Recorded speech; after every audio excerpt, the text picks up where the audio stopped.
ചോദിക്കാൻ തയ്യാറായില്ല. എന്തുകൊണ്ടാണ് ജിഷ്ണു മരണമടഞ്ഞത്? പ്രിയമുള്ളവരെ, നമുക്കറിയാം നെഹ്റു കോളേജിൽ അവിടുത്തെ ഏറ്റവും പ്രതികരണ ശേഷിയുള്ള ഒരു വിദ്യാർത്ഥിയായിരുന്നു ജിഷ്ണു. ജിഷ്ണു അവിടുത്തെ അനീതിക്കെതിരെ ചോദ്യം ചെയ്തു, അവിടുത്തെ അക്രമത്തിനെതിരെ ചോദ്യം ചെയ്തു, സവർണ മാനേജ്മെന്റുകളുടെ നെറികേടുകൾക്കെതിരെ ചോദ്യം ചെയ്തു. അങ്ങനെ ജിഷ്ണുവിനെ ഇടിമുറിയിലിട്ട് മർദ്ദിച്ചു.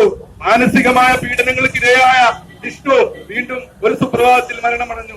അങ്ങനെ കേരളത്തിൽ നിരവധി ഇരകളാക്കപ്പെട്ട വിദ്യാർത്ഥികളുണ്ട്. നമുക്കറിയാം അമൽ PS, ബിജിന, അതുപോലെ തന്നെ രവിശങ്കർ, ഞാനും നിങ്ങളും അറിയപ്പെടാത്ത ഇത്തരത്തിലുള്ള വിദ്യാർത്ഥികൾ ഇങ്ങനെ പ്രതികരണ ശേഷിയില്ലാതെ മരിച്ചു വീഴുകയാണ്. ഇവിടെ എഞ്ചിനീയറിംഗ് മേഖലയിലെ വിഷയമെടുത്ത് പരിശോധിച്ചാൽ നമുക്കറിയാം 50 എന്ന നിയമം കൊണ്ടുവന്ന സർക്കാരുകൾ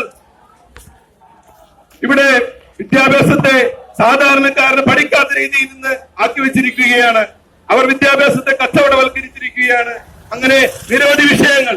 ഇതുമായി ബന്ധപ്പെട്ട വിശദാംശങ്ങളിലേക്ക് ഞാൻ പോകുന്നില്ല. നിങ്ങൾക്കറിയാവുന്നതുപോലെ തന്നെ മറ്റു വിദ്യാർത്ഥി സംഘടനകൾ അവർ